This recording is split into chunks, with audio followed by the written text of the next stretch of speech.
Alam nyo, kailangan tanungin natin si Nora. Siguro merong klase ng spell para doon.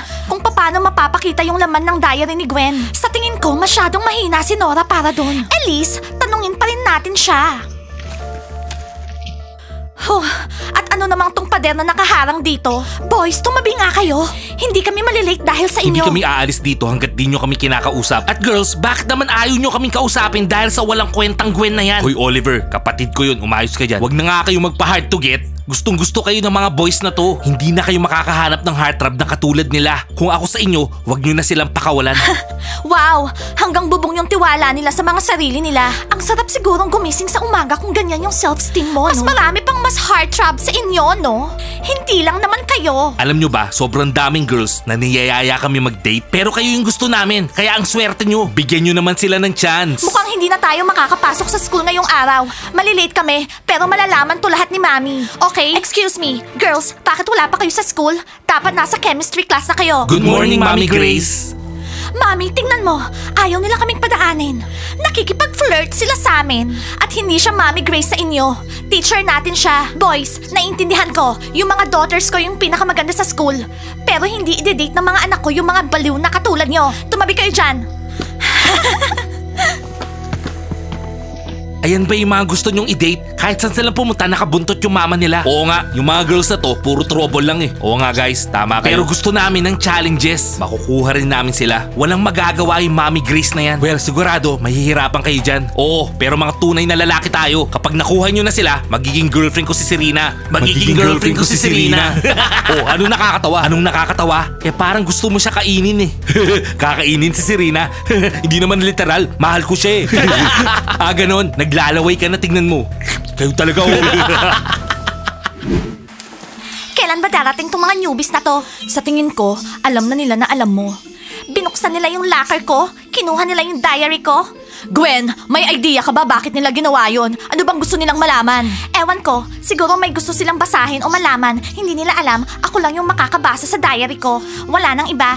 Sigurado ako binuksan nila yun kagabi at wala silang nakita. Bakit ba pakialamera sila? Ano bang gusto nila sa'yo ha? Tatanungin ko si Florida in person kung meron siyang gustong malaman sa akin. Gwen, pagkatiwalaan mo ko. Bigay mo yung diary mo sa akin. Magiging safe yan. Robert, safe na safe yung diary ko. Okay? Gwen, sa tingin ko naghahanap sila ng weaknesses mo para matalo ka nila.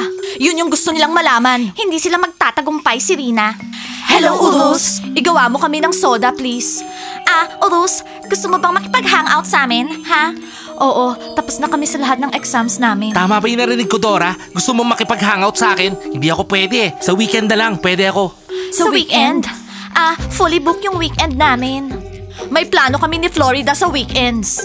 Well, bahala kayo. Weekend lang ako pwede eh. Wala na tayong magagawa. So ano, may yelo o wala? May yelo. Di ba may sakit ka, dapat mainit yung iniinom mo. Gusto kong magkasakit. Kailangan ko pa ng maraming oras. Nakalimutan mo na ba yun yung hinihintay ni Gwen tsaka friends niya? Okay, may yelo yung sa aming tatlo. Sige girls, maupo na kayo. I-ready ko na yung mga sodas nyo. Karen, tingnan mo nga to. Sabihin mo nga sa akin kanino handwriting yan. Gusto kong malaman kung sino sa mga gwapo dyan yung na-inlove sa akin. Hindi ko makilala yung handwriting. Huwag ka magsinungaling sa akin. Alam mo yung handwriting ng lahat. Sabihin mo sa akin sino. Hindi ko alam. Promise. Hindi siya familiar sa akin. Buksan mo yung libro. I-compare natin. Lily, hindi mo pwedeng hawakan to.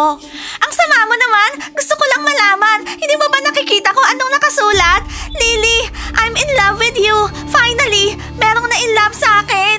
Lily, sa tingin ko meron lang nanloloko sa'yo. Nanloloko? Sa akin? Ano? Sa tingin mo ba totoo yan, ha? Oo. Lily, ang bobo mo. Ang hirap ng ugali mo. Karen, monster ako! Ganon yung mga monsters! Eh bakit hindi ka humanap ng monster na boyfriend? Hindi para sa'yo yung mga vampires. Hello friends, kumusta? Kailangan nating mag-usap mamayang gabi. Grace, eto yung classroom keys. Hoy, may nawala ba kayo sa locker ko last night, ha? Well, ano? Hindi nyo naisip na mabubuko namin kayo, no? At sino namang nagsabi sa inyo na pinakialaman namin yung locker mo last night? Hindi mo ba laging nilalak yung locker mo? Ewan ko, baka gumamit kayo ng pick lock. Sasabihin namin sa Mami Grace nyo. At siya yung magde-decide kung anong parusa nyo. So, tatanungin ko kayo ulit, anong hinahanap nyo sa locker ko, ha? Sabihin nyo na. Girls, sabihin nyo lang sa akin, bubugbugin ko na yung mga yan. Chill, sandali lang. Gusto naming hanapin at sirain yung magic spell na may seal dun sa locker mo. Alam mo, hindi mo pwedeng gawin yan kung hindi in love sa'yo yung guy. Hindi mo pwedeng persahin yung love, Serena. So ibig sabihin, hindi yung diary ko yung hinahanap nyo? Sumbongera yung kambal na yan, lagot sila sa akin. Girls, nakita nyo ba kung gaano siya natakot? Nanginginig yung labi niya. Nandun nga siguro yung secret niya sa diary. Anong problema ni Gwen? Bakit nagwawala siya dun? Bakit natatakot siya? Baka mabasa ng lahat yung love letter niya kay Robert. Mga sumbongera, may gusto kayong sabihin sa amin? Yung witchcraft, alam na ng lahat. Whatever. Alisin mo nga yung madumi mong kamay sa braids ko. Wala akong pakialam kung gaano kayo kalakas. Huwag niyong hahawakan yung buhok ko. Makinig kayong dalawa. Walang nagsabi sa inyo na pwede niyong sabihin sa lahat kung anong nangyari sa kwarto ko. Doon lang sa kwarto ko, okay? Bubugbugin na ng baby Serena ko si Nora. Wala nang ginawa si Serena tsaka Gwen kundi trouble. So ano, pagtanggol natin sila. Bro, wag tayong makikialam sa girl drama. Alam nyo, si Gwen parang si Torian. Walang sense na labanan pa siya. Masyado siyang malakas. Forever Team Gwen ako. Pero naaawa ako sa mga girls. It's your time to shine. Paano? Ipagtanggol mo yung mga girls. Ako? Laban kay Gwen? Oo, bakit? Hindi mo kaya yon? Guys, tara, tulungan nyo ako. Sige lang, bibigyan ka namin ng moral support. Kaya ni Nathan to. Go Nathan, pag-cheer ka namin. Guys, tingnan nyo. Hero yung kapatid ko. Hoy Gwen, bitawan mo nga yung mga girls. Ano? Kung hindi... Kung hindi, ano? Ah! Wow! Nathan! Ang cool nun! Nathan, good job! Anong cool? Tumalsik siya sa couch? Cool ba yun? Pasalamat kayo, hindi si Serena yun. Kung hindi, hahagis na kayo sa bintana. Robert, yung Gwen mo, ang alam lang niyang gawin, manira. Wala siyang alam gawin na mabuti. Ha? Anong ibig niya sabihin dun ha, guys? Hindi lang ako sigurado, bro. Guys, kailangan makahanap tayo ng paraan. Kailangan mabasa natin yung diary ni Gwen. Okay? Florida, I doubt na meron. I-google kaya natin. What do you think? Jill, hindi naman pwedeng i-google lahat. So, anong gagawin natin ngayon? Paano natin mapapatunayan na pinatay ni Gwen si Vanessa? Eh kung ilagay kaya natin sa ibabaw ng apoy yung diary, baka mamaya bumukas siya. Well, lahat posible. Sigurado ako na hindi na iiwanan ni Gwen yung diary niya sa loob ng locker niya simula ngayon. Lagi niya nang dadalhin yon. Sigurado. Sabihin na lang kaya natin kay Mami lahat para i-kick out na siya. Tama!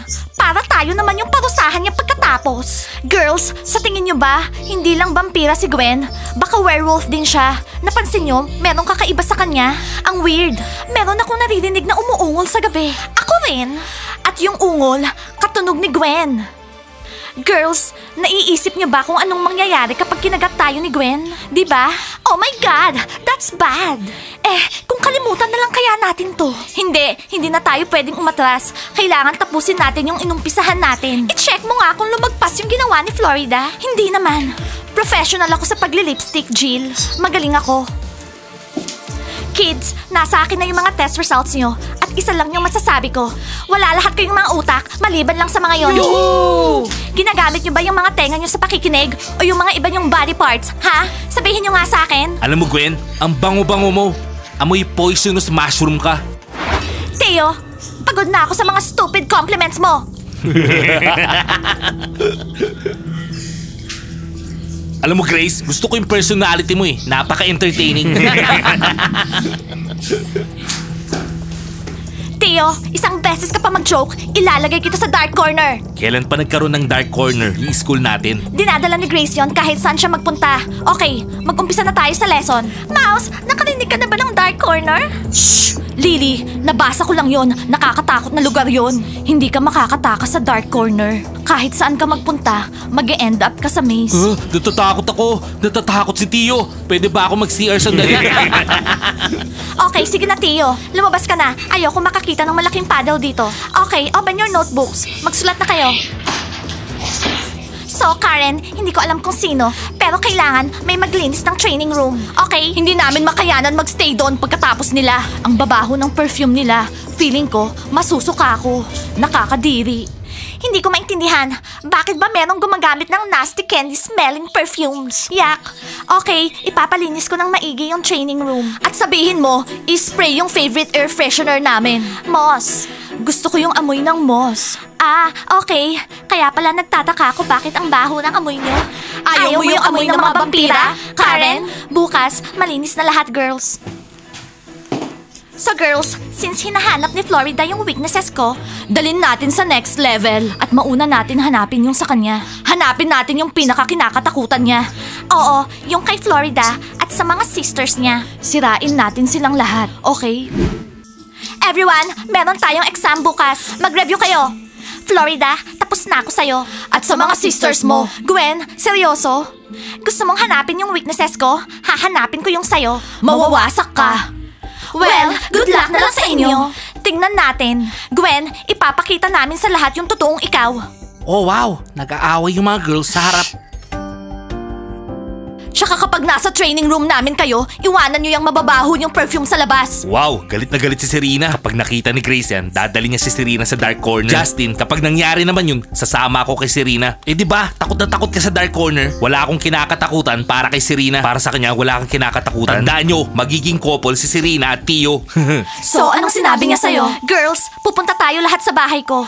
Okay. May pag-uusapan tayo.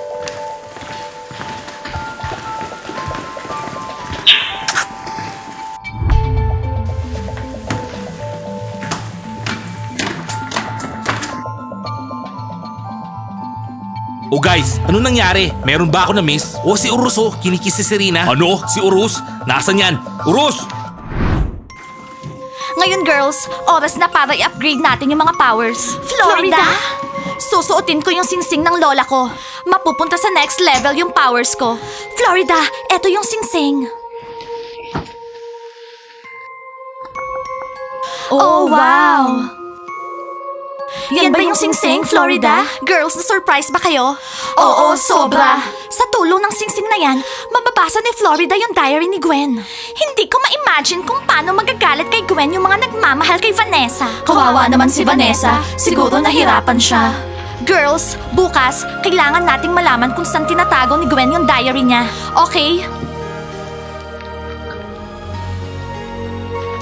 Dear Diary, Day 9, ngayong araw, kailangan kong gamitin yung singsing ng lola ko.